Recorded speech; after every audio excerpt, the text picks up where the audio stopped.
how do you see the future of the vascular anomalies field? I think the future of the vascular anomalies field is extraordinarily bright.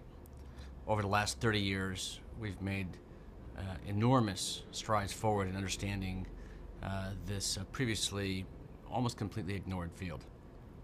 Due to Dr. Mulliken's passion for the field and getting many of the rest of us involved from many different specialties, it's become clear that the best way to understand and treat these patients is in an interdisciplinary approach.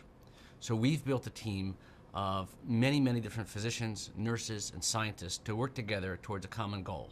And that goal is to understand each patient, to understand the patterns of the conditions, to know what their natural history is going to be, which ones are going to get worse, which ones are going to get better, which ones need treatment and which ones don't need treatment, developing new treatments, whether they be medications, bandages of some sort, interventional radiology treatments done with needles, or surgical procedures done with scalpels.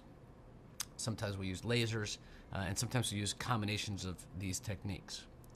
On top of all of our clinical experience, we've built a large scientific effort with our world-class basic scientists who work with our patients and ourselves, sometimes using the tissues that we remove at surgery or information from the DNA in their blood to understand what actually caused these conditions to happen and to help us predict what treatments might be of value in the future.